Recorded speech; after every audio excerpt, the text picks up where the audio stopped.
शिव की महिमा। शिव की महिमा के बहुत से किस्से धार्मिक किताबों में मिलते हैं। शिव आदि है और अंत भी, अर्थात शिव सृष्टि के कण कण में विद्यमान है। शिव महिमा से कोई व्यक्ति अछूता नहीं है और इसी चमत्कार को दर्शाती है ये कहानी, जो आपको धार्मिक ज्ञान के सागर में स्नान करने को विवश कर देगी। एक शहर था जहाँ बहुत बड़ा मंदिर था। मंदिर में भक्तों का तांता लगा रहता था। मंदिर के आने जाने वाले रास्ते में धार्मिक सामग्री बिक्री हेतु छोटी छोटी दुकानें लगी हुई थी और उन्हीं दुकानों में एक दुकान ओंकार की थी। वह शिव का टूट भक्त था। वह कई घंटों शिव की पूजा में लगा रहता था। दुकान में वह और उसका छोटा बेटा बैठा करते थे। उसका बेटा कार्तिक, जो कि केवल 8 वर्ष का था। हालांकि कार्तिक दुकान के काम के साथ साथ अपनी पढ़ाई में भी बराबर ध्यान देता था, जिस वजह से वह अपनी सभी कक्षाओं में अच्छे अंकों से उत्तीर्ण होता आया था।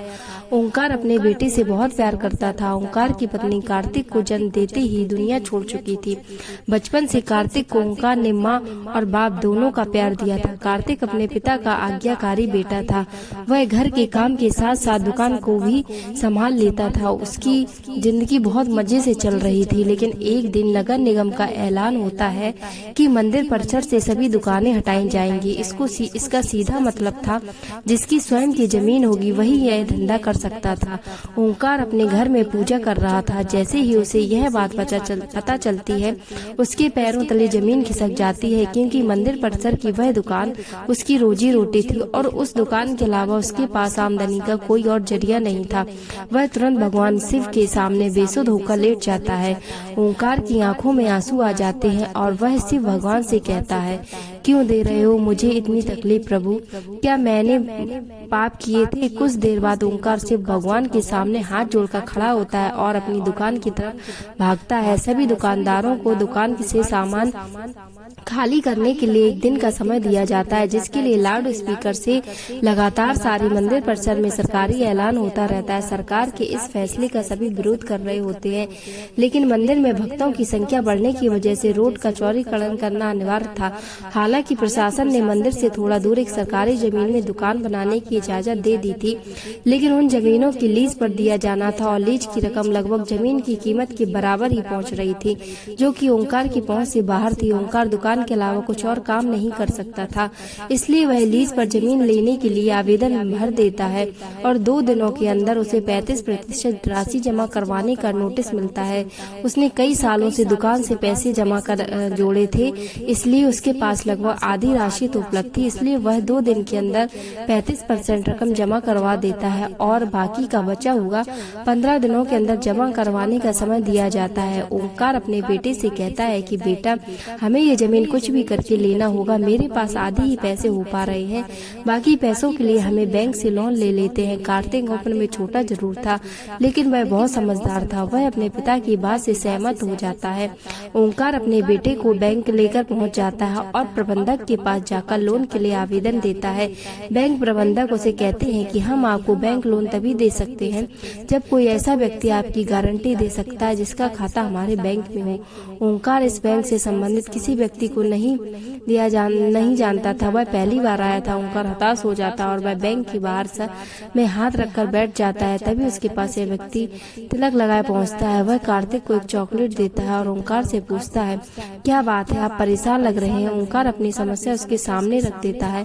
तभी वह व्यक्ति कहता है, बस इतनी सी बात, चलिए मैं आपकी गारंटी देता हूँ, मेरा भी खाता इसी बैंक में है। यह बात सुनते ही ओंकार के चेहरे में चमक आ जाती है। वह जल्दी से अपने कागज लेकर बैंक के अंदर दोबारा चल देता है। ओंकार अंदर पहुंचकर बैंक प्रबंधक के सामने गारंटी के तौर पर इसी व्यक्ति को प्रस्तुत कर देता है और सारी प्रक्रिया होते ही ओंकार को बैंक से लोन मिल जाता है। लोन मिलते ही वह भोले बाबू को प्रणाम करता है और जमीन का पंजीकरण करवाने के लिए राशि नगर निगम में जमा कराने पहुंच जाता है। राशि जमा होते ही ओंकार को जमीन दे दी जाती है। 2 दिनों के अंदर ओंकार लकड़ी की दुकान बनवा लेता है। ओंकार दुकान के अंदर सबसे पहले शिव की मूर्ति स्थापित करता है और इसके बाद अपने धंधे की शुरुआत कर देता है। उसे लोन चुकाने का टेंशन खाए जा रहा था। ओंकार की दुकान सबसे आखिरी में थी, इसलिए उसकी दुकान में कम ग्राहक पहुंचा करते थे। वह इतना भी पैसा पैसा नहीं कमा पा रहा था कि उसके प्रतिदिन के खर्चे पूरे हो सके। ओंकार परेशान रहने लगा।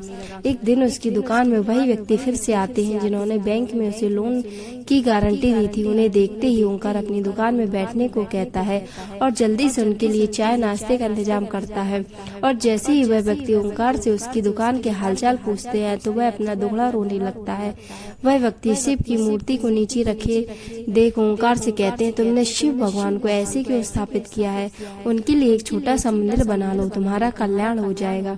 और इतना कहकर वह वहां से चले जाते हैं। ओंकार उस व्यक्ति के जाते ही अपने काम में लग जाता है। 1-2 महीने के अंदर ओंकार की हालत बदतर होने लगती है। वह कर्ज में डूबता जा रहा था, लेकिन इसके बावजूद वह शिव की पूजा में उतना ही समय देता था जितना हमेशा से देता आया था। एक दिन वह थोड़ा जल्दी दुकान पहुंच जाता है और दुकान की साफ सफाई करने लगता है। ओंकार को अचानक उस व्यक्ति की बात याद आती है कि शिव के लिए छोटा सा मंदिर बना लो।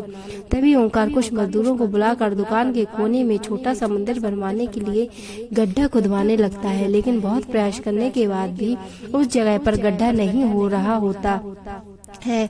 और जब मिट्टी हटाकर मजदूर देखते हैं तो वह दंग रह जाते हैं। उन्हें एक विशाल शिवलिंग का ऊपरी हिस्सा दिखाई दे रहा होता है और जैसे ही वह किनारे मिट्टी हटाते हैं, गहराई तक जाते हैं तो सभी के पसीने छूट जाते हैं, क्योंकि यह कोई साधारण शिवलिंग नहीं था। इसका आकार बहुत विशाल था और इसका पत्थर फौलाद से भी मजबूत था। शिवलिंग निकलते ही दुकान के चारों तरफ से हजारों लोगों की भीड़ जमा हो जाती है।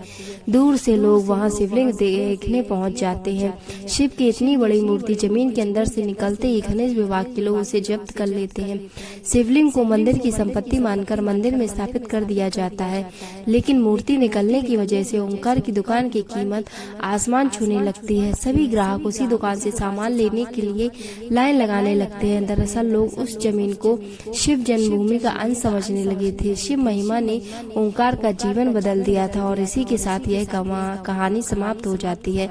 तो दोस्तों, कैसा लगा वीडियो कमेंट्स में बताएं और ऐसी ही वीडियोस के लिए इस चैनल को सब्सक्राइब करें। धन्यवाद।